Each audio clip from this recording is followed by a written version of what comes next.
Folks, welcome to the Texas Music Lifestyle Podcast. This is episode 8. It's been a great week, actually. Yep. We've got my buddy Jeff Hughes in studio. We're going to meet him here in a few minutes. But first off, we didn't do a good job of this last week, Eric. We actually have sponsors nowadays. Yes, we have. We need to give the most plug we can do. Most plugs. Most high praise to the Yes, sponsors. absolutely. We do. We have several sponsors. So first, I want to thank our first sponsor, which was Leading Edge Connections, LEC. They've been with us since the get-go. Mm-hmm. And then we have the studio that's sponsoring and part of the show, too, which is 271 Creative House. 271 Creative House, yes. And then our two new sponsors that we are extremely excited about, which are thank you to Rock and Roll Denim. Rock and Roll Denim. And Panhandle Slim Western Wear. Yes. So I'm actually wearing a Rock and Roll I'm about to denim. get mine. Rock and Roll Denim today. That looks great. Yeah. Fits like a glove. You know why I like Rock and Roll? I started wearing them. Well, one, because now I'm wearing Rock and Roll Denim. Because they Yeah, Rock and Roll Denim, because they sponsor. You can be a model for them. That's why they're giving you the shirts. I started if they had like a seniors kind of getting up there in age division, maybe. But their shirts actually, so like in a lot of Western wear, a lot of the shirts are kind of boxy, and then you tuck them in and you look like you borrowed your shirt from your dad. That's right. Look like a trash bag sticking out. Yeah, like all the old, so theirs are much more like athletic fitting. So, and they were they're like one of the OGs with the pearl snaps, Yes. So, it's a good thing. So, we're also running our own show today. Hey, that was supposed to be the major announcement. That was the major announcement. Thanks to our sponsors, and we're running our own show. Well, Phoebe and Gio, they work hard. Yep. They're running how many shows now?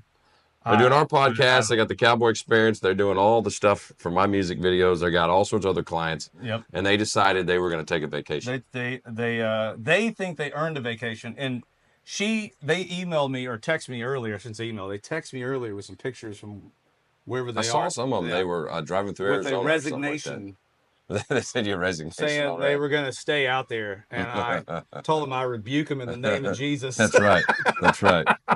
You better not do that to us. So they're out enjoying a well-deserved vacation. They're going out to Stagecoach too, like to go listen to country music and dance and do all the stuff that they love to do out there. Is that what they're doing? Yeah. So they're just they love road trips. So they're doing the long drive out there. And they're going to stop in the Grand Canyon, which Phoebe and Gio both love. Yeah. And then they're going to cruise on out. Have you ever been in the Grand Canyon? No, I want to go. I don't know how I haven't been. I've never been either. Yeah. And it's on my list. It always gets trumped by something else or someone else in the family when it's time to go.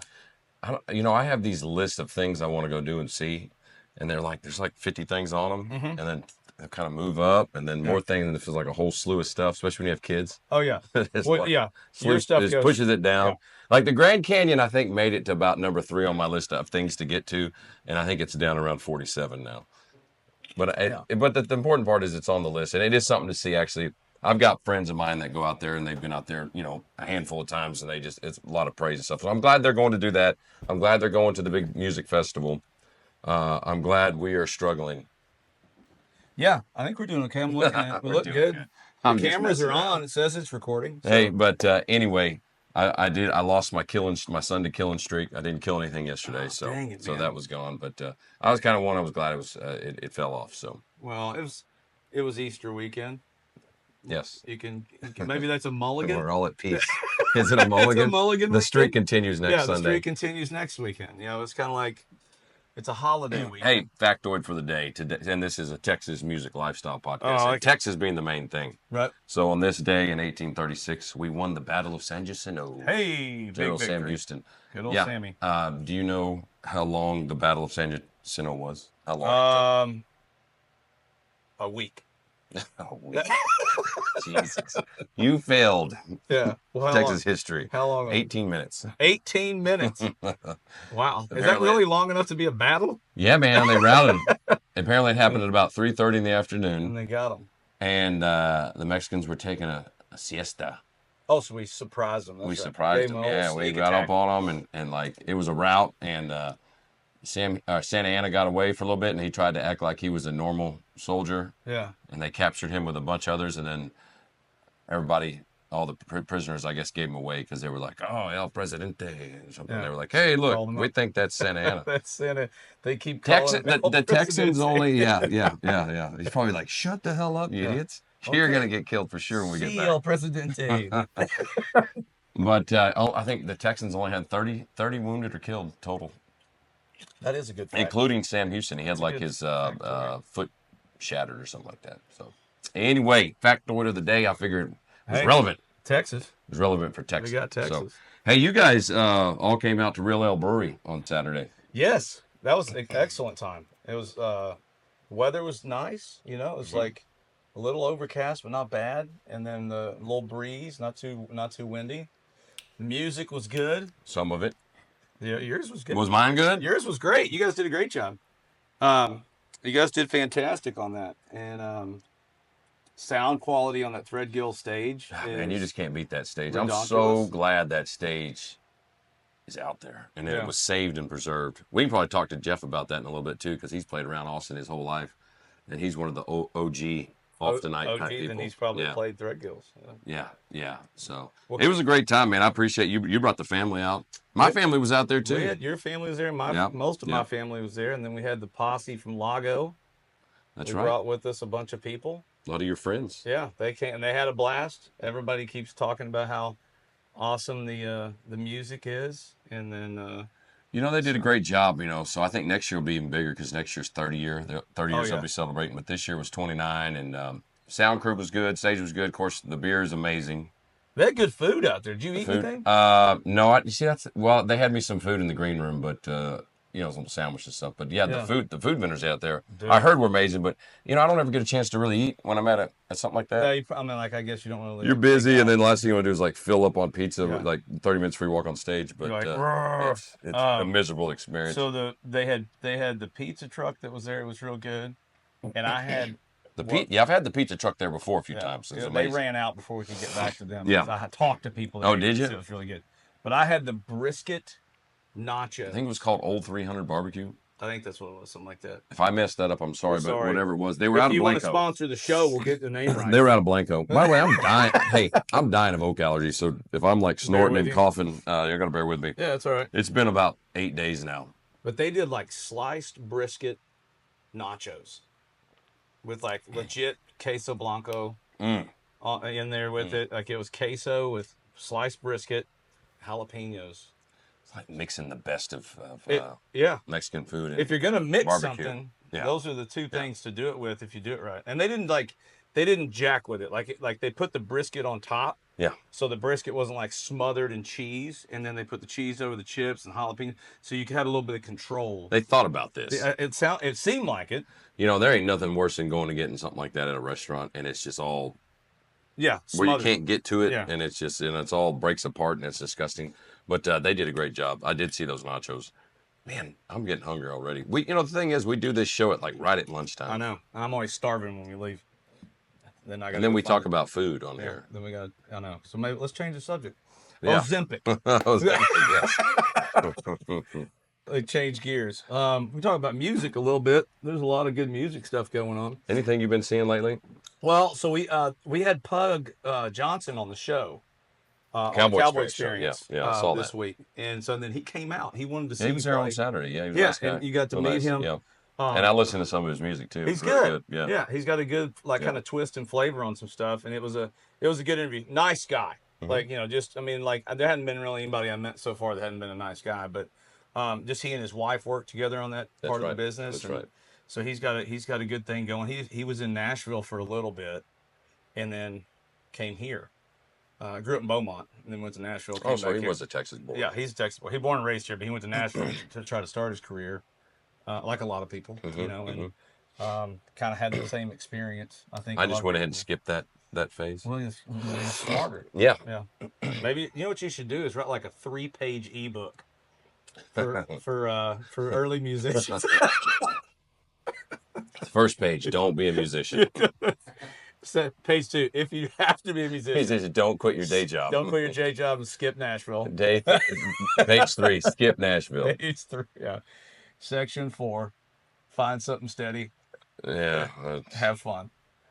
So, but anyway, he did good. There's a lot of page 5, revert back to page 1. Yeah. HEB's always hiring. But there's a lot of good new music came out in the last week or so too. We got the top 10 coming out. Did you put today. today it comes out? It Your comes top out 10, today. Cowboy I'll Express give you top a 10. hint because you released some music. I did. There is a guy named Weldon Hensen that made That's the Texas top 10 this week. All I'm not going to tell you where he placed yet. That's a surprise. But Um, that'll be out. Well, it'll be out by the time this goes out tomorrow. It's going out this afternoon, which Yeah. is, day before. So that'll be out for people to check that out, and they can go find out where's Weldon. We could start doing a little part of our show. Where's Weldon? Where's Weldon each week, and then people have to guess. Guess where I'm going to be. Where's It's not going to be Weldon gonna hard. It's not going to be hard to guess. Well, we won't do Tuesday night. They know where you're going to be. They normally be a Tuesday. And speaking of where's Weldon, where is Weldon this week? Weldon is at the Spoke tomorrow night, All as right. always. 2-7 Tuesdays, and then Saturday I've got Lukenbach. Nice. And then next Sunday, I'll be at the Cotton Club in Granger, Texas. Cotton Club, which I think it's not officially called the Cotton Club. I think it's, damn it, they have something else that's officially called, but we just call it the Cotton Club. In Granger? Mm-hmm. Okay. Mm-hmm. Yeah, cool. Granger, Texas. And then we'll be back here doing a podcast again. Back at the fort. And then you're going down. When do you head down to Brazil? I don't go to Brazil till June. Oh, okay. I knew it was coming up, but it's a little further away. Yeah. Well, but hey, the new single came out last week. I know. It feels like a year ago already, but the response has been overwhelming, to be honest with you. I didn't think it was going to be as good as it was because I haven't released a single per se in I think 7 years, something like that. So it was, it's kind of different. The game is totally different now. Mm-hmm.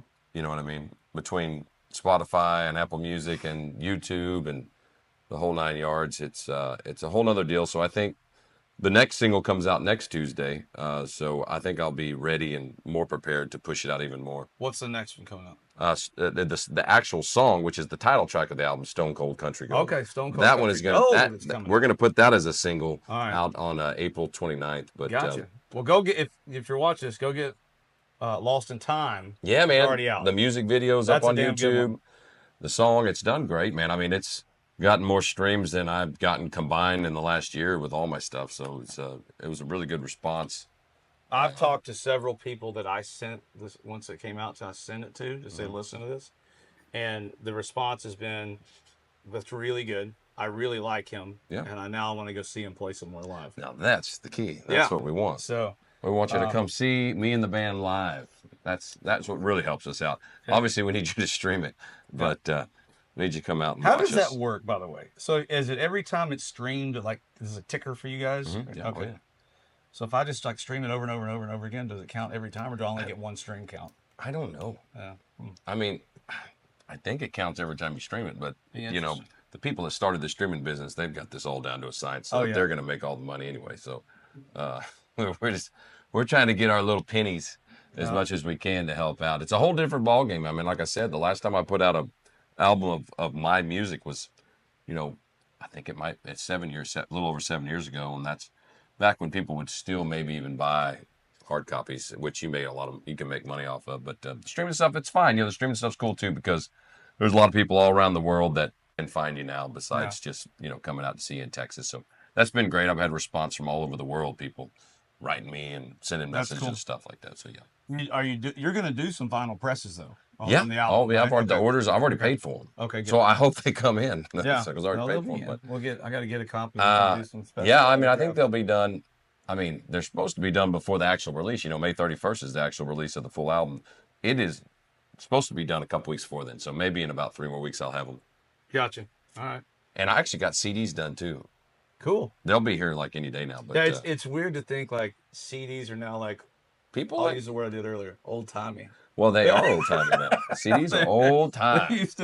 When I was growing up, that was the newest thing. The newest thing. Yeah. And now they're old timey. Yeah. And the vinyls. You remember trying to find a CD player that wasn't where it was kind of difficult to make it skip? What did they have because all the first ones, man. Shake it or do it. Yeah. The first ones, dude. If you dared put one in your car, I mean, just any bump. It was like having a record in your car. Yeah, every basically. bump you hit, it skipped. And then all of a sudden they come out with a new edition of a CD player where it won't skip, and but yeah, CDs will be here soon. And I wasn't gonna get CDs, but I just had lots of fans who were like, no, we actually want to get a copy of the hard copy of the CD. A lot of people like to look at the booklets. And I'll be honest with you, I've got a lot of fans. Another thing I've spent a lot of time on this week answering emails and responding to people is a lot of my fans don't really understand, okay, it's a single out. They were like, well, where can I get it? And I'm like, well, you have to stream it. And they're like, What does that I mean? was like, what the hell is that? And they're like, we want to buy it. We want to buy it on, so we can listen to it. And I'm like, well, the CD don't come out till May 31st. Yeah. And then they'll be like, okay. And I'll be like, just wait till May 31st. Just don't worry about this other. About the whole thing. They trying to explain that. I'll help you download it when you get here. And you know what? I didn't understand it either. We'll have all our kids at a merch table. Yes. And their job is to take those people's phones and download this. They just download the music on it. There you go. There's your purchase. Thank you. There you go. That's smart. Yeah. I've already talked that night for the party. We should get the girls should do some of the merch stuff. Like I don't know about your girls. My girls can sell. They can. Nobody tells them no. Okay. Well, they're hired. Yeah. They'll go push it all. Which, yeah, on the CD, the album release, it's not called a CD release anymore. It's an album release. We're going to have all new merch. It's been a long time since I had new merch too. So new T-shirts, hats, stickers, koozies, vinyl, compact discs. Nice. And posters. Man, like I said, I'm excited because I just haven't had anything new in a long time. Well, you gave me one of the stickers you got in. Yeah, they look some new good. stickers came in. I'm not there for sale yet. Did they like them? They saw them and they were like, I like that. I've got 3 new stickers. I'm going to be 4, and they're pretty cool. I think they're cool. Yeah. So, and if people want, then maybe they can get this shirt. The Weldon. The bootleg Weldon Hensen shirt. We talked about this last week. And I forgot we left it over there. We got to get the signature on it. Yeah, we'll do a giveaway for the bootleg shirt that Eric actually ordered from a fraudulent company and then actually sent him the shirt. I just like this as musical legend. Not musical legend. Not music legend. Not even legend. Musical. Oh, okay. We won't waste Weldon Hensen, the musical. We won't waste. I won't waste any more time on that story. But that was funny. That was a really good great stuff. Story. Anything else in the news or anything hot off the press? Man, I'm just fighting oak pollen. Oak pollen. Doing that. Got to get this place whipped into shape. The old homestead here needs some love. Once the leaves quit falling and all the pollen quits dropping and the new leaves are in on all the trees and everything's starting to green up. I'm gonna mow the yard today. Oh, that's gonna really help your. Hey man, I've got I've got the N95 mask. Oh, okay. You know, I'll say people probably you gotta wear that. Oh, dude. When I cleaned up a little bit today, as you can tell, the shop's cleaning out there with the blower, and I was like. I had the mask on. I was like, there's no way I'd have made it. But it's that time of year. Just take it off before you get in the car. Don't be one of those guys driving your truck down the road. So with your mask. Listen, on Friday, the oak pollen was so bad out here that I was wearing a mask, and me and the family all got in, mom's SUV to go get some dinner, and I had forgot to take it off, and I was driving. I just pulled out of the gate, and I was like, oh hell no, I'm not. That guy that's wearing a mask inside a vehicle. Well, at least you had people in the car with you. It's the ones I love. By yourself? They're by themselves in the vehicle driving down the road with a mask on. I'm like, I don't understand maybe there's somebody in the floorboard or something I don't see or something. But I got the battery charged up on the lawnmower, so we're going to, hopefully it'll crank. Nice. I got it cranked up a few days ago. I made sure it worked, but we'll see if it'll crank up today. So probably should have cleaned the carburetor, but I just kept squirting carb cleaner in it for about 3 minutes to keep it running, and eventually cleaned it up. So we're good to go. We're going to mow the yard today, whatever works. Which I thought was kind of nice. I've made it all the way till almost May without having to mow yet. So that's good. It always helps. I don't know what I'm going to do this week. I don't have anybody. You don't have your crew. Crew's not here. Crew's not here. It's almost like a week off. I'll go work on some other stuff. Well, you don't have anything. I mean, you always have stuff to do. I got plenty to do. It's just nothing with the fun stuff. With the filming stuff's always fun. Yeah. How was the Marble Falls episode from the Cowboy Experience? It turned out good. I thought it turned out good. We had fun. My daughter liked it. She's picky, and she was in it. So, yeah. If you haven't gone check that out, check out the Marble Falls episode. And that one's got my oldest daughter in it with me. So when's the next one come out from that? Y'all trip up to Lubbock. So the West Texas ones will be out. I think next week we'll start pushing those out. I think those are another week because we just put Pugs out yesterday because we wanted it out too because he's got a release party tonight. Oh, he does. Where's he doing this? Air tomorrow. The Jackalope. Oh yeah, down on 6. The Jackalope down 6. But this will come out tomorrow, which will be the day after he's having that. But he's having a release. Well, people can still go check his music out. They can still check his music out. And like I said, there's a lot of good stuff out, man. Like right now, there's a lot of good music coming out. I was excited doing the top 10 this week. It was like kind of a healthy mix of style and no feel. shortage of things to choose from. No, like sometimes there's parts of the year where I'm kind of like, so I try to keep stuff that's new on there. Like I can always go back and pull. I did put one old song on there this week in honor of the Stillwater, Oklahoma thing the last couple weeks ago, because Cross Canadian Ragweed came back. That's right. And did some shows, and so I did do something on there for that. But normally most of them are fairly new release fairly information because we want to make sure people know that our local artists are putting music out and who they are and what they are and how it's doing. So, but yeah, there's been no shortage of it. Like it's been. I think the single thing helps too. Like there's a lot more people releasing like EPs. Whatever. That's what everybody's doing now. I mean, that's what I'm doing now. Yeah, or they're dropping an album, and they like what you're doing. Like you put a couple songs, there's whatever 8, 10, 12 songs on the album, and they drop 1, 2, or 3 of those out early, so you get to kind of push those out. Parker pushed another song out this week. Jinx has been doing like a lot of collab stuff he's pushing out. And then he pushed out a really good song 2 weeks ago. I think it was Snakebite. I think it's called. I haven't heard it. Dude, it's good. It's got kind of that religious undertone to it. He pulled some stuff out of like kind of Bible themed, but not in a cheesy way. Like he really did a good job with it. It's his music's he's an old rocker, so he kind of ties that in a lot of times, that kind of like metal kind of feel, not the sound, but just the lyrically the feel he does.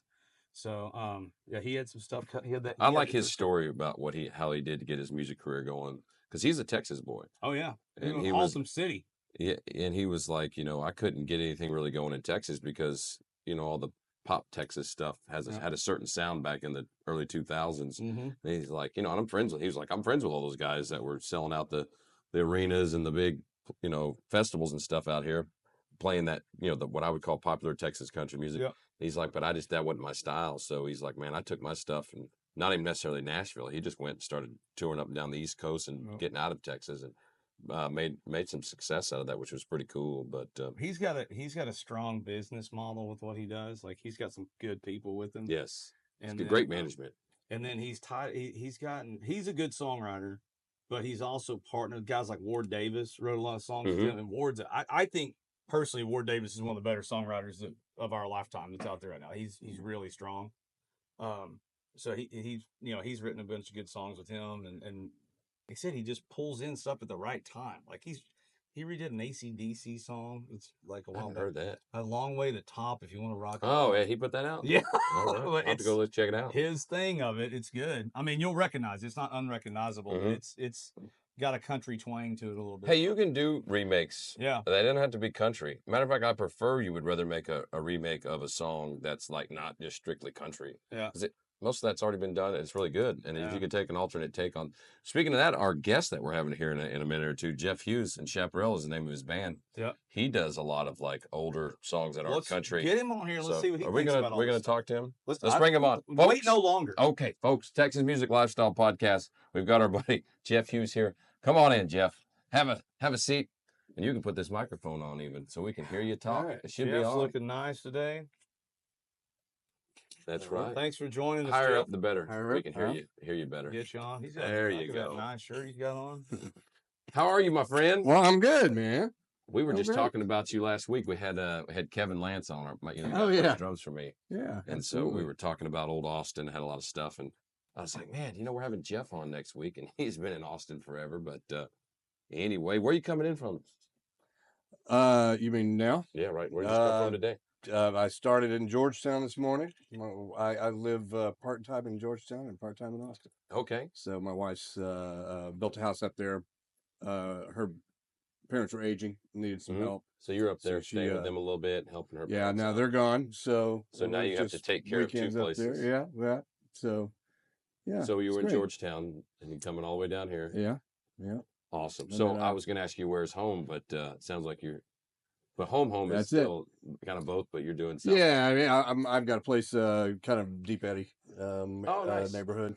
Nice. Kind of edge of Terrytown, and it's kind of perfect location. I'm a contractor during the day, so okay. I can go any direction in the morning, so it's perfect. Yeah, that's a good spot right there. You can just hit It's north or awesome. south or east or west from there. Westlake, across. Are you pretty much original? right. Are you an Austin boy original? No, I was born in Dallas and grew up in Beaumont, and I've been in Austin since I was 18. Now came to UT. Oh, wow. Out of high school. I didn't know Never that. left, huh? Yeah, never left. Yeah, Can you say what year that is? 82. Woo. Yeah, 82. so I've been here Yeah, you've been 43 years Nice. in Austin. It's been good too. 43. You don't look like you're old enough to have been here that long.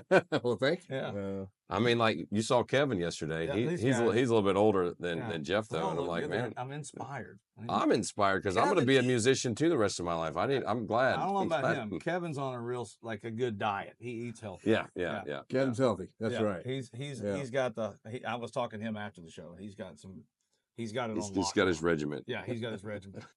So, yeah, but Well, Jeff, I'm glad you're in here today because once again, as I tell a lot of the listeners out there, I'm busy doing my thing. Everybody else is busy doing their thing. We know each other's names. We say hi. That's right. We exchange pleasantries, and stuff. Hey, good. How are you? Blah, blah, how's the family? But I don't really know you. Right. And so that was one thing we're doing. Obviously, we want to have guests on this podcast, but I'm kind of in charge lately of getting the guests, and I'm like, man, I'm going to get these guys that I've seen or we played the same clubs forever. Exactly. And I want to kind of learn more about you, and also for the listeners as well, because this is Texas music lifestyle, and I think you fit the bill. It's a lifestyle for you. And it has been for a long time, since college. Miles Zuniga was a buddy of mine, and he and I lived from Fastball, a guitar player from Fastball. Really? And we knew each other in the dorms, and he moved in to my apartment after I'd needed a roommate, and he and I were like playing in doorways on 6th Street, just playing cover songs down there Back for in the beer early money. 80s. Yeah. Back when 6th Street was like actually really. Yeah, there happening. was only like a half dozen bars down there, It was just kind of becoming more of an entertainment district, but it was, it was kind of slow, and there's a few bars down there, but we'd go play music in the doorways to make beer money. It was a blast. Man, that's awesome. And then started my first band with him. And, Okay. Yeah. Okay. How long did that last? Oh, a couple years, we did some frat parties and dorm parties, and Jeff Johnson, who's a bass player in a lot of bands around town, was our bass player, and then Miles left to do Big Car was his first band, and then I had a couple. Herman the German played guitar with me for a while, rockabilly guy, and it was just fun back then, And then I started Chaparral in '87. That was my next question. Yeah. you guys been together since '87? I started the band in '87, Okay. and I've had, Yeah. I don't know how many players. Different players. Yeah, over the years. 87 is when you started Chaparral. Yeah. When did you start playing at the Spoke? Couple years later, 2 or 3 probably. I used to go hang out at the Black Cat on 6th Street all the time, and It's a cool place. Paul Sessoms was the owner, and I was talking to him one night. He said, "Hey, what have you been doing?" I said, "Well, starting this band. We've been rehearsing about 3 months." He goes, "Well, I just bought the Ritz across the street, and why don't you come audition and play there on Friday night?" So went over there, and he and his wife had 2 chairs set in front of the stage, and it was just us, and we played Audition? a set. Yeah, an audition. No one does that anymore. We played a full, our full 10-song set. Yeah. And he says, they clapped at the end of every song. He said, "I want you here every Friday night." So you were doing that at the Ritz. Yeah. And then the Shifters moved to town with Sean Young and Kevin Smith from Denver. Yeah. And then Kelly Willis moved down from D.C. area. And so we were all playing together. Yeah. And then we started, Paul pulled us across the street to start playing at the Black Cat. And then we got kind of a pretty good thing going over there. We started doing Wednesday nights at the Black Cat, and it kind of blew up. Yeah. It was awesome.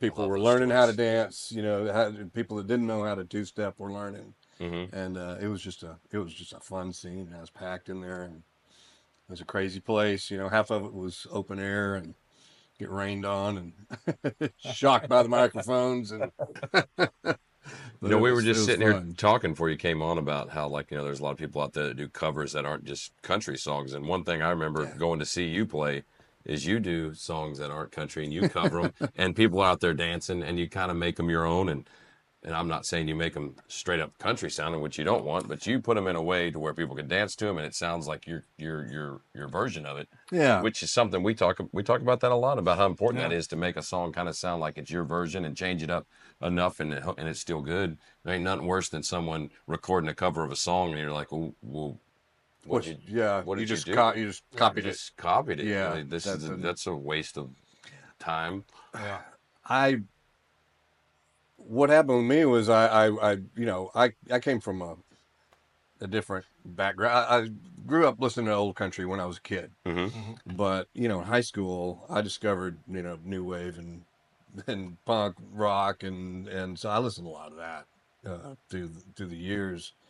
And while I was in college, I remember going to see X, Los Angeles, punk band, and John Doe was the singer, and Exene Cervenka. They were one of my favorites, and they came to Club Foot, which is an old, rock new wave bar down on 4th Street, and there was a rockabilly band opening up for them, and I was like, I love rockabilly, I didn't even realize it was kind of a viable style, and it was just before like the Stray Cats came out, and all of a sudden that was kind of hot, and so it's like old country and kind of punk, mixed together, and so I got into that, and that's kind of how I started, and then just playing, rockabilly covers, and anyway, it's I've always had a different sensibility, not just straight, country. So when I did try to play a, song that wasn't country, it's going to kind of sound country anyway, just because my accent. I can't really, I couldn't copy it if I wanted to, so it's going to sound like me, no matter what I do. Well, out of when you look at the songs that you've done like that, do you have do you have one that's your favorite? Like that was one like I love playing this song. Sweet Child of Mine, Okay. Guns N' Roses. That's one of my I've heard him do it. Yeah, It's actually good. Yeah. It's surprising how much it lends itself to a 2-beat. I was so it's funny you bring that up. I was listening to that while I was working out like last week. The GNR version. And I was like, I wonder what this would sound like. So I got to come by on Thursday night. I got to come catch you play it. Because I was listening, I was like, you could do this. Like, there's a way to do this where it would sound fantastic. Yeah, so that's it great. works really well. And we do "End the Cure," just like Heaven. We do see, I love the Cure stuff. Yeah. And their stuff is you could put a move on it that would I would assume would make people dance. It does. Yeah, absolutely. And we get a lot of requests for that. And so, it's just fun. We did a whole record back in 2001, I think, of just all my favorite covers. Yeah. We called it Head for Cover. What's it called? Head for Cover. Head for cover. Yeah. You can find it on 2001, and it's all just your favorite covers that you did. Yeah. Yeah. I'm going to look it up while you guys are talking about it. Well, hell yeah. Be on Spotify. And I didn't know that. Yeah. Man. So when did Chaparral, I guess when you started Chaparral, what was the first album that you put out? That was, did it myself in 93 or 4. No, maybe even after that, probably 95. But I had, so I played some of the first South by Southwest that were going on, and I played at a showcase, The Hole in the Wall. It was packed, and a couple of guys from EMI in Nashville, publishing, came up and said, "Hey man, we think your stuff's great. We'd like to stay in touch and send us some stuff." And didn't see him for a while. Then Casper Rawls was my guitar player at the time. Great. Casper said, "Hey, I got a buddy in Nashville. Let's go play him some of your songs." And so it was Blue Water Music, and went to see Blue Water. And while I was there, I popped over to EMI to say hi to Sam Ramage, who I had met, and Blake Chansey was the other guy. and Sam said, "Hey man, what are you doing in town?" I was like, "Yeah, I'm over here talking to Blue Water." He goes, "Let's go to lunch tomorrow." So I said, "Okay." So anyway, he started the ball rolling, and I got a publishing deal there in Nashville. So I did that for like 3 years. Did you And live up there while you were doing that? I would commute. I'd go Oh, stay commuting, 2 weeks and then come back for a few weeks and go back and forth. Gotcha. And I'd write for the 2 weeks, and the last couple of days, go to the demo kind of factory, go knock them out. Yeah. And Well, overall experience doing that, overall, because it was a everybody's got blast. different. Yeah. It was a blast having music be my sole source of income. Yes. Creatively, it was really Soul-sucking. frustrating. Yeah, I tried to fit in the box, Yes. and do the method and Formula. and it didn't work for me. I did get one. I co-wrote a song with a girl named Irene Kelly, and she's really talented. She's great, and we wrote a song together, and it got covered by the guys who'd been the Kentucky Headhunters. Yeah. They had their new project was Brother Phelps, and they did a bunch of Steve Earle songs and some real cool stuff, and put our song on there, and it was like number 30 on the charts. It was moving up, and their label dropped them. Yeah. So It's a finicky business, isn't it? It was that story. There's so many. Watch it. Almost. There's so many different things in that business where That's right. everything, and it's all finicky, and it That's just right. takes one to drop, and the whole, Yeah. the whole bottom drops out of 10 other things when one thing drops. It's such a weird business, man. Yeah, it was disappointing. And then when I got back to Austin after that was over, I was like, wow, I really changed the way my approach to writing, and I don't think I like it. And it took me a long time to kind of shake that and just get back to my own creativity. Just it was just me and what sounded good to me instead of what I thought it ought to sound like. I thought about going that route one time because I like to write music, and if I felt like if I did it for a job, I would maybe enjoy it even more. But I've talked to guys, and I'm not going to mention their names. One in particular that everybody's heard of that talked to me one night and was like, let me just tell you, I still owe a lot of money. And he's like, and I've written a bunch of songs for artists. He's like, I'm still in debt. That recoupable stuff, man. Yeah. And so I was kind of like, yeah, I get what you're saying now. I guess he was letting me know kind of without saying. He was like, just stick with what you're doing. Don't. Yeah. It's a club, and you gotta tread lightly and really know what you're gonna get into, or it can be. Yeah. Yeah. So and it's never did that route. It's it really feels like there's here, there's Austin, and then there's over there. There's Nashville, and they don't communicate flow very well together. It's very different. You gotta, if you want to go over there and stay there and live there and work there, then maybe that's your way to go. But the back and forth is really tough. I think we think about things differently here, do things differently here. And I just feel that's my take. It's just good to be here in Texas. Yeah, it's different. And there's plenty here. There's plenty here to stay man. busy and do our thing here and make a living at it. So it's I've always wondered about that with Nashville, because you talk to different artists, and people are always careful how they. That's right. Don't shit all over it, because you never know when you're going to be back up there and get a deal from somebody. And I think you described it really well. It's like two different worlds. It's not that one's right and one's wrong. Exactly. But straddling that fence, because I guess the similarity and differences are so close that it's like, I bet it's a hard thing to like jump between. It's not like jumping between New York City, and how they do, and totally different lifestyle, a version of like maybe here. And I'm talking about music really too, but going from there to here, I would assume like, what are some of those things? I don't want to assume anything. What are some of those things that you're talking about that are so different when you get here and get there, and like when it comes to songwriting in particular? Well, it's just different sensibilities, I think, musically, you know, and there's the way Nashville writes, you know, and the songwriters there, it's really hard to describe. It's hard for me to say what's Is to it pinpoint them. topical? Is it like in It lyrical? can, yeah, Or is it yeah. I think it's lyrical. I think it's musical as I well? don't, it's weird for me to think about sitting in a room with two other people to write a song. Yeah. Well, That's very I'll common just there. say what I think it is because I don't have nobody gives shit what I think anyway. But Well, they don't care what I think. but I'm just not able to verbalize it right now. it's very more formulated Yeah, in Nashville, I would think. yeah. It's like, hey, we need to write a song like this that has these parameters in this because we're trying to pitch this to here. And in Austin, you'll see, in Texas in particular, you'll see this.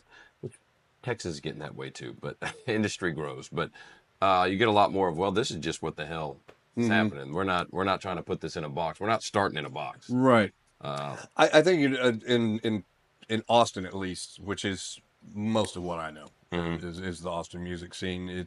You can make it sound like however you want. It may not fit into their Nashville expectations. They go, man, I think this is so cool. I don't know what to do with it. Yes, exactly. That's why I got a lot of that. Okay. You know, I said, man, you're so, they would say, I love this song that you wrote. It is so cool, and I love listening to it. I don't know who to pitch it to. I don't know who does this. You know, it's a lot more personal style here. I think. So it comes down to, if I'm hearing you right, it's almost like it's more of the business side. Yes. It's not that hey, this music's not any good. Oh no. Or no. that it's more of the marketing part of or the consumption piece of like, hey, to your point, this sounds good. I don't know what the hell to do with it. Or it's in like with you, the difference I hear is from a business standpoint is it's almost like the difference in corporate America and entrepreneurship. Yes. Yeah. Right? Like corporate absolutely. America, I gotta set it. we gotta figure out a way That's to do this the company way. And then entrepreneurship is like, hey, you know, like I do just because this is what I'm passionate about and the way I like to do it. Yeah. And so I always get a little more of that free spirited. That's it. No, anything goes in Texas. Now, granted, to your point, like anything goes doesn't mean it's going to go anywhere. Doesn't mean it's going to sell. That's exactly right. But doesn't mean it's going to sell. When we start talking about Nashville and the industry and all that, I try not to get jaded about it because it's just it's a product. Yeah, you are a product, right. and just it's like business. any corporation, it's business. I mean, I've had lots of guys come up to me that they're in the industry and say, "You're awesome," but same thing. We don't know what we're going to do with you. And I guess I could tailor my stuff down, but that's just not me. Me is being me wide open. But that's cool. So yeah, I mean, I understand totally why they do that. The big labels and the industry up there in Nashville, I understand it completely. So I'm not even mad at them. A lot of people want to bash Nashville, blah blah blah. Yeah. Like, well, dude, it's a bunch of businesses trying to make money. Yeah. And they're very successful. And they're very successful. Yeah, it's a big machine. And if you're not going to work for them, then if you're not going to be able to sell for them, and that your product doesn't, I mean, they're in business. And they're in business to make money. I think a lot of the people that consume their products probably don't know what to do with what my style, or just may not. They may like it, but it may just not be what they're into, and that's fine. You know, I'd rather do what I. So it's awesome for them, and I'm glad all those companies compete and they make a lot of money, and a lot of it's good music they put out too. It's not all trash up there. There's I'd say 50% of the stuff coming to Nashville is pretty good, you know, and some of it's excellent. But you know, I'll take Texas. Yeah, some of my favorites were like Joe Ely. You know, he's done a good job of kind of all-time living both favorites. Yeah.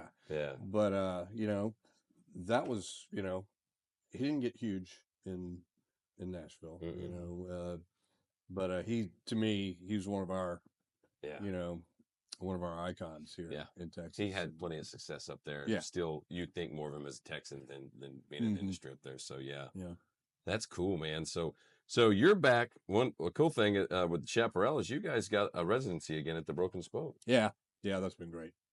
Thursday nights. We did 9 years of Thursdays back in the way back in the old days, like early 2000s. Yeah, even before then, maybe, right? Pardon me. Even before then, right? I think it was. Well, we used to play there with some regularity, but we started Thursdays I can't remember what year it was, but I just remember we did 9 years of them. I think when I I moved think it was when I moved to town, I think you guys still had it. 2004, maybe. I think you guys still had it, but then lost it fairly quickly after I moved to town. I guess that Jesse Dayton got it. Right.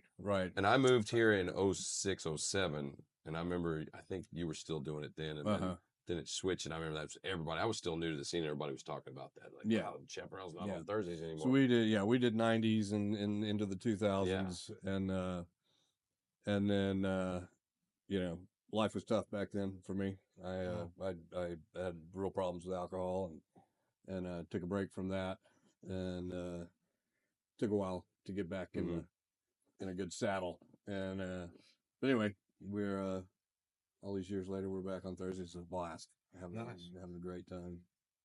That is a fun gig. I mean, it's a tough gig if you don't play it very often, because it's got all its quirks with the stage and the way it sounds in there. Yeah. But when you do it every week, you figure it out, and you're like, man, this is awesome.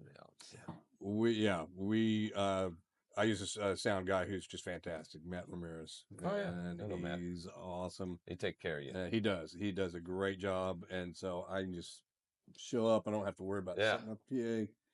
Just come and do my thing, and it's like I said, I'm a contractor during the day, so I'm pretty busy. Okay, through the week. You're working now too during the day sometimes. I'm glad I'm not trying to just make a living playing music. That was too tough for me. You did it though for a long time. Yeah, well, I lived. I don't know how well, but yeah, I did. It's great these days because I'm doing it because I enjoy it. You know? Yeah, I can tell that. The few times I've seen you lately, it seems like you're really enjoying it. He stops by sometimes on Tuesdays and sees us too. That's right. Come there and you've got a fantastic sound, man. Thank you. Your band is excellent. Band is take care of business. It is so much fun. I love coming to hear y'all. That's cool, man. We enjoy having you out. I love seeing other artists when they come out.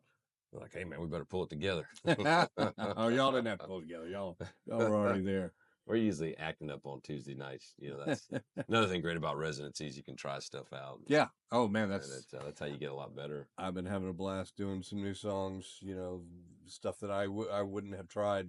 My wife's really great at encouraging me to try some different songs here and there. I would, you know, my tendency would just be to kind of stick with what we're doing, but it's so much more fun working up new stuff and challenging myself, you know, with I'm not the world's best singer. I got a great band, you know, great. But there's some stuff that I have to kind of stretch to put out there, and it's been a blast.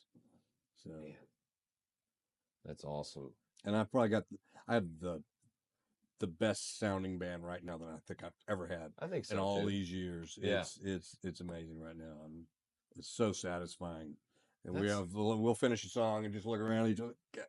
That was everybody was spot on. Everybody added just what they needed to add. Yeah. I would say that probably, I don't know about you, but like probably soaks up majority of my energy is keeping a band together. It takes a lot. It's a lot of time. It's a lot of energy. Yeah. There's a lot that goes into that. For people that are on the outside that don't know, what are some of the challenges around that? You know, because I know there's some of them are, I would assume, getting pulled in other directions or to go play elsewhere or to be gone or doing stuff. The other ones may be, I don't like Billy. He's the drummer and he pisses me off every time we play. I'm assuming some of that, but and I don't know who Billy is. It's just a random. Yeah. If your drummer happened to be named Billy. Oh, no. We're not talking. He is, but as a matter of fact. We're not talking about Billy. Yeah. But what are some of those things like? Because I would assume it is. It's like you got to get the gigs. You got to make sure guys are happy. You got to make sure people are getting paid. That they don't have drama going on in their life. Not that you can prevent that, but you know. Well, there can be personality clashes, you know, between players, other players. I have always felt lucky I've gotten along with most everybody that I've asked to be in the band, you know, and but there's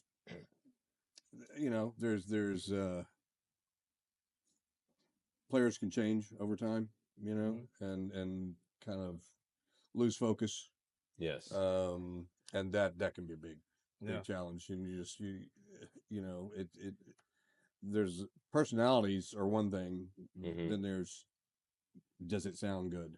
Right. You know, and if it's not sounding good, that's really frustrating. And that's, how long do you put up with it? You know, how long can you be patient? It's like being with a that, manager. waiting Yeah, for it well, to I mean, change.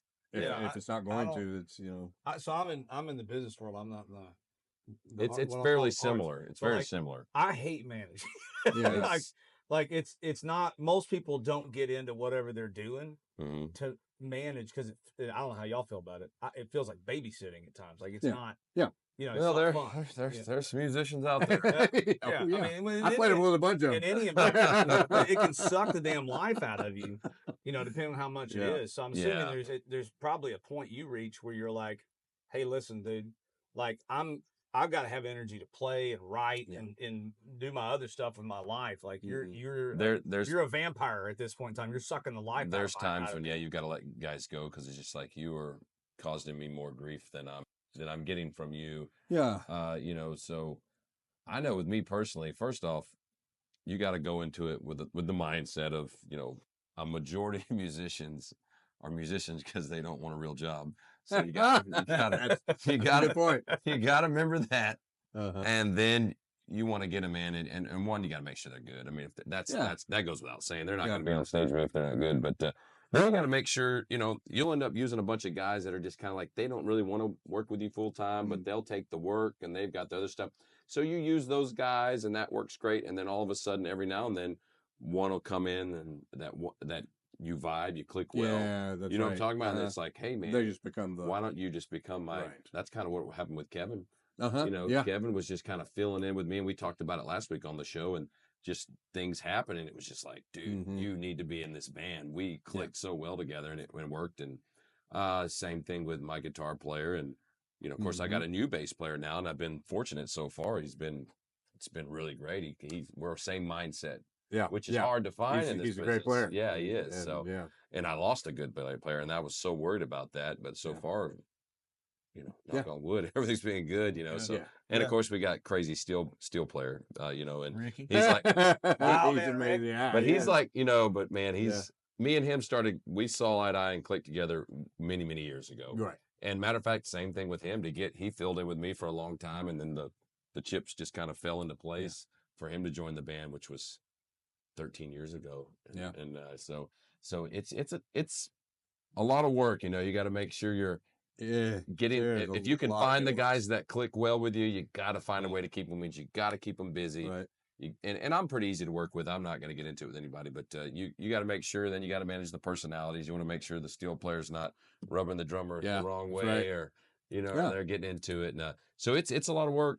It's a pain in the ass. I have people come up to me all the time that play around town and just go, man, I wish I could get a band to stay with me like you have. And I said, well, it wasn't just like I just overnight. Right. I mean, I've been here 15, 16, 18 years. 14 years overnight sensation. Yeah, right. Yeah, right. I mean, it's been almost 20 years. Matter of fact, next year will be 20 years since I moved down here to play music. So I think that's one of the things that's cool. Like the show's Texas Music Lifestyle, right? Like most people that watch an artist or see somebody play, they just assume like that's just how you guys sit around, have a couple beers every day, and write music, and everything else just falls into place. You guys get to stay. Or maybe you practice a little bit, but there's not a lot of those rehearsals. Yeah, that's like rehearsal. That's all you guys do. Like sleep late, get up, have some eggs and beer, and and then have a rehearsal and go play a show somewhere and start all over again. But they don't get to see how much work there is in managing the process and everything else that actually takes away from a lot of that stuff and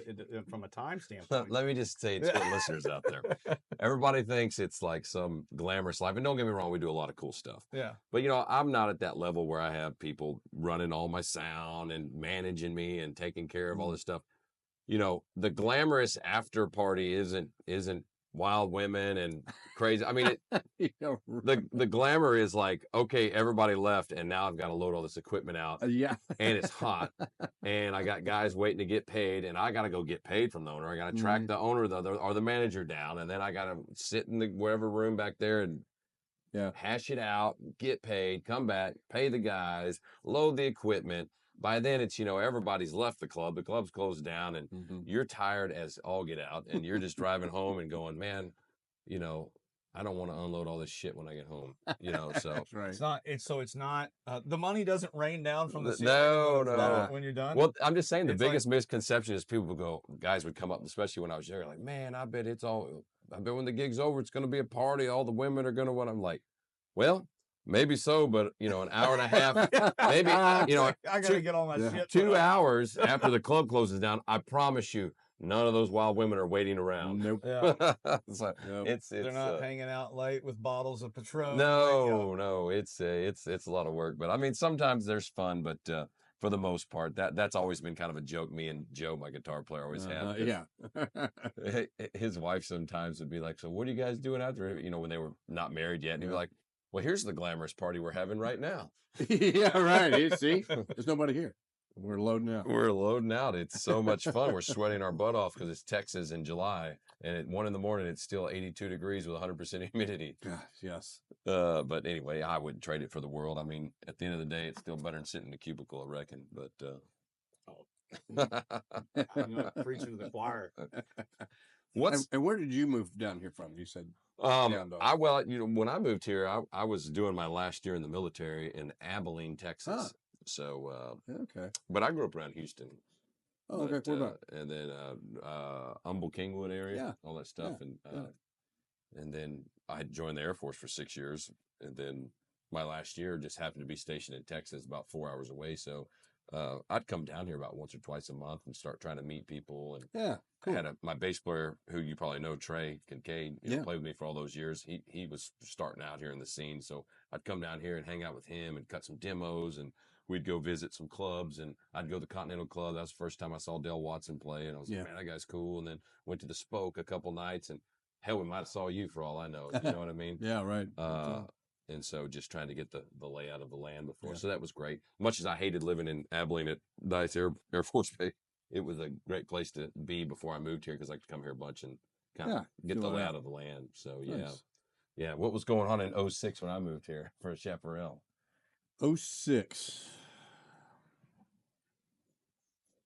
That was a slower point in time. I was about to say, you went through a phase where you had to take a hiatus. I did. I went out to California. Something you wanted to talk about or not? Sure, man. I went out to California and got sober, thanks to Music Cares and Sims Foundation. Wow. You know, big plug. So, they do a lot of great work. They do a lot of great work, and so I went out and spent 3 months in L.A. Area, and then came back and just kind of getting back in the life, you know, as a sober person. And then a year later, I went back out and did it all over again, you know, even worse. And so in 2008, I was still playing some here and there, just not living very well, just put it that way. And I met my wife in 2008 and realized very quickly she was very special. Mm-hmm. And she wasn't gonna stick around very long. When she really saw the depths of my depravity, you know. So I was like, I gotta straighten up, and I gotta straighten up fast, and I did. And so 17 years later, we're doing great, you know. Wow. So my life's changed dramatically from 2008, and it just kept getting better every day.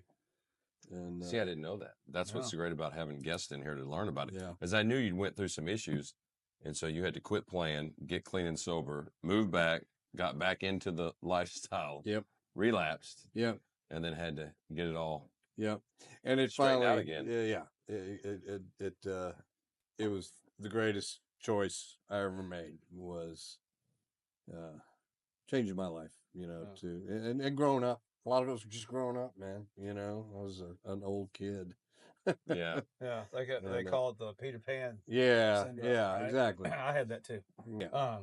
So coming out of it, so I quit drinking and drugging in 07.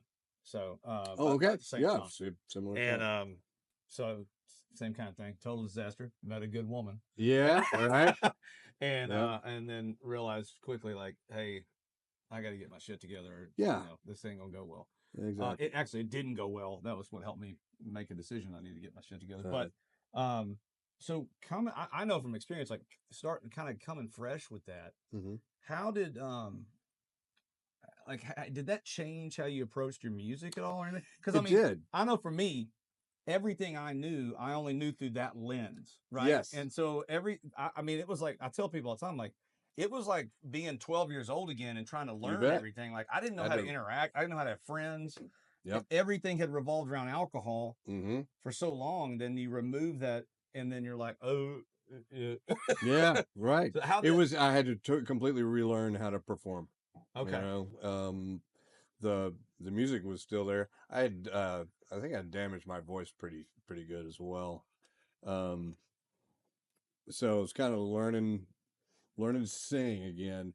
One of the things that over the last few years, well, back then, my voice got lower as I aged. Yeah. And I couldn't do things in the same keys anymore. So I ended up tuning down half step. And do you do that? changed my world, man. It's like, I thought I was going to have to quit singing. Yeah. But anyway, back to your That's question. my problem. I just need to tune down stuff. Man, it's tremendous. That's why I sound so bad. My whole band, my whole band is tuned down, you know, so half step, and it makes a tremendous difference. All right.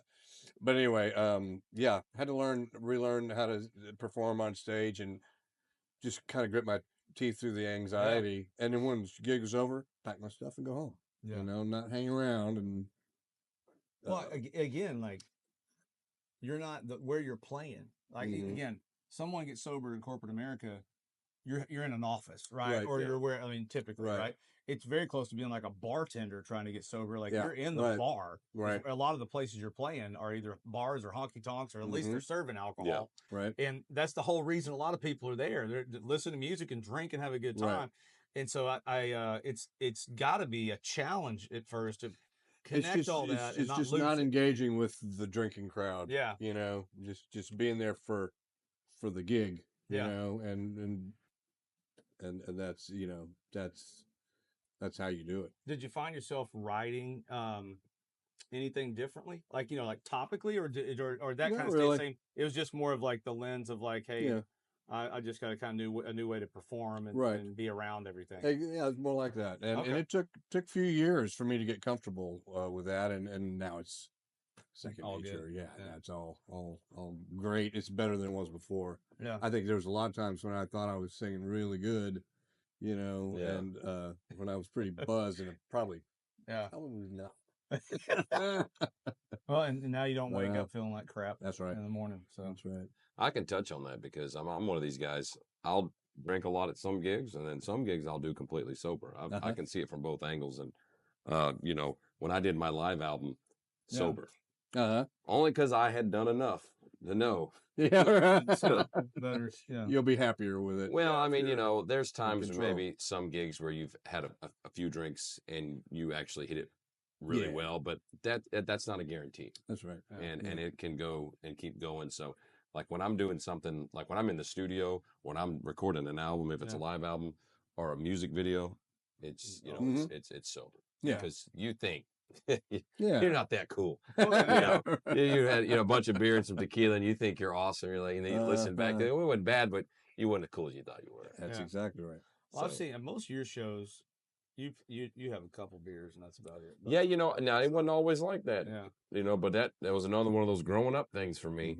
I had to finally grow up about 5 or 6 years ago and just be like, all right, if you want to start taking this more serious, so I have rules now, like no drinking before the gig, none. And if you want to have your first, now on Tuesdays sometimes, but other than that, first beer happens when you walk on stage and literally no more than like 1 hour. Right. And right. And it's not even necessarily from a sounding standpoint, but I've finally hit that age where my voice isn't 100% all the time. And alcohol is not good for your voice. It's not good. Yeah. It's horrible. It really is. Bad. Dries it out. Yeah. So I find myself drinking a lot more water, and I take those Powerades or Body Armor or whatever drinks up there. But yeah, man, to touch on your point, you're not as good as you think you are. and sober, you're going to have a better chance performing better sober. That's right. Percentage wise, so it's not, nothing's a perfect answer, but anyway, so I've been able to see it from both sides. Thankfully, not everybody has had, Yeah. Right. that chance. Well, I mean, so. everybody's, it's the difference between people who have a problem and don't. That's right. Yeah. That's exactly right. You can turn it off and on. Well, I don't know about how you were. I only had one switch. Nope. Yeah. There's No one off switch. I had one switch and one favorite. It was on and more. Full throttle and more nitrous oxide. Yeah. that was it. So that was my steel player. He used to say that. He was one of the first guys I met in the industry that would talk to me about, losing. about, being careful. Yeah. Yeah. He was like, he would tell me his stories, and I'd be like, "Oh, that sounds horrible." Yeah. And then luckily, I get to see guys in the business and talk to them, and just, Rick Broussard, and stuff like that, and just, I got to spend a lot of time with him early on, and he would talk to me and just be like, "Oh, okay, I don't want to do that." I remember those days. Yeah, I was like, I don't want to go down I remember that finishing route. some gigs that Ricky started. Yeah. Because he just So, Yeah. luckily I had a lot of the older guys talk to me when I was starting out, so that was kind of helped me. Mm-hmm. So it's not all lost, man. Right, It's people get to learn from things. Absolutely, yeah. I'm glad I got to experience the good days of that. It was in the early days. It was a lot of fun. Yeah. You drink and not feel like hell in the morning, and it was part of the experience. And it was great until it wasn't. And a lot of it was age and just too much. But at the end of the day, you got to play music in the '90s in Austin when that was pretty much. It was awesome. Would you call that the prime of like live music in Austin, right about in there? For our generation, yeah, I would. There was a magic to the people that would come out to shows. They came out to see a show and to dance and be there for the music, and they would commit weekly. They would show up, and it would just it was different than it is now. It's just a different the whole type world. of crowd. Yeah, everywhere is pretty much. Just people, the crowds have changed, I guess. I've always been a little envious of you guys that got to play all the hot clubs in the 90s. I know, man. It was pretty spectacular. Even some of the 80s stuff too. Yeah. Yeah. Because that's what everybody still thinks when they think of Austin. Yeah. It's like, well, it's a lot different now. A lot of people come to visit me from other parts of the country, friends from the military and stuff. They go, "Man, we want to go on to 6th Street." I'm like, "No, you don't." Oh no. Oh no, you don't. There's the last place you want to go. No, trust me. We can find you some cool spots where you want to go. But what's new for Chaparral, man? What's on the horizon? We're just enjoying our residency at the Spoke on Thursdays. We're going to be doing some Saturday nights at Little Longhorn for the next few months, and no plans other than that. In a couple of years it'll be our 40-year anniversary. Yeah, that's right. So in 80, or I guess in 27, you're going to celebrate 40 years. So I'm doing Chaparral. I figure we'll probably have a party. Yeah, invite some of the old guys back. And do you ever get to run across any of the guys that used to pick with like way back in the day? How is that? Yeah. Yeah, absolutely. I mean, I love seeing Casper Rawls. Yeah. He's got a Thursday night residency at Continental Club, and Dave Murray played with me for a long time. He was out of the country for a while, but he's back in town. We can catch up with him, and it's great to see. A lot of the old players don't live in Austin anymore. A lot of them have had to move to other parts to. Yeah. Some of the early players, Sean Mencher was in High Noon for years with Kevin Smith and Sean Young. Gotcha. And he and I started Chaparral together back in '87. And Vic Gerard was Vic, man, he's a first cool bass dude. player. He is. I love. He was your first bass player. Yep. Vic. And Chris Staples on drums. Does Vic still play with you sometimes though? He hasn't in a while now. Well, he's doing the Derailer gig, I think. Yeah, right. He's doing Derailers and a bunch of other gigs. He stays busy. And he does. Nice guy. He is. One of the first guys that messaged me when he knew I was looking for a bass player. He's like, if there's anything I can do to help. Yep. So I always have his number, and I never needed him for some reason, but like it's always nice knowing you have a guy like that in your your stable, yeah, on your call list, right? like, Exactly. who will show up. So what a great guy. Yeah, he is. And then a guy named Bobby Birdsong, who's back up East Coast these days. He still plays. So maybe for the 40-year anniversary next 2 years from now, maybe some of these guys come back. I'd love to invite some of them, see if they'll show up. Yeah. But yeah, have some of the old versions of the band play some songs. That would be pretty that's cool. That's what you did recently on that. The 15-year thing we did. Yeah. Yeah. I had some of my old players come up and play. Yeah. But 40's a lot more than 15. Well, that's that would be a neat show. Just Yeah. to bring all those those guys show up, and I'm sure for you, it'd be neat just to have them play a song or two and of course jump in. Well, Jeff, it sounds like you're enjoying life, man. I am enjoying life, absolutely, 1000%. You've got to live the Austin music experience. Yeah. Back when it was really cool, and it seems like you figured some stuff out in life, and you've got a great little network now. Sure do. Life. And playing the gigs you want to play, playing when you want to play. That's right. Doing what you want to do when you want to do it. And I love being at Spoke. There's more international travelers that come to Spoke these days. It's awesome. I love that part of it. We're going to try to get Jenny on the show. I talked to her last week about it. She said she wanted to get on here. Oh, you should. Cool. Absolutely. She'll be able to tell some stories, I bet. Oh, yeah. Oh, I bet. Without a doubt. I got to tell you, my favorite Broken Spoke story. Oh, come on. It was probably 89. And me and my friend John Spong, he's been a writer at Texas Monthly, and he's an awesome guy. Anyway, he and I were in there playing pool when it was in the front room. Gotcha. He raised the pool cue and hit this glass chimney on a wagon wheel chandelier and knocked it off and broke it. And Annette White came storming over. Oh. You guys got breaking it, tearing it up.